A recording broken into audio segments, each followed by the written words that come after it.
ஒருவன் முதலாளி, உலகில் மற்றவன் தொழிலாளி. விதியை நினைப்பவன் ஏமாளி, அதை வென்று முடிப்பவன் அறிவாளி.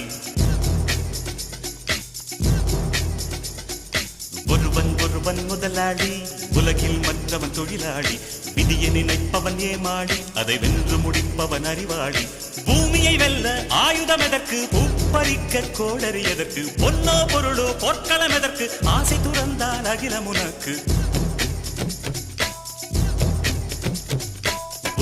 ஒருவன் முதலாளி, உலகில் மற்றவன் தொழிலாளி. விதியை நினைப்பவன் ஏமாளி, அதை வென்று முடிப்பவன் அறிவாளி.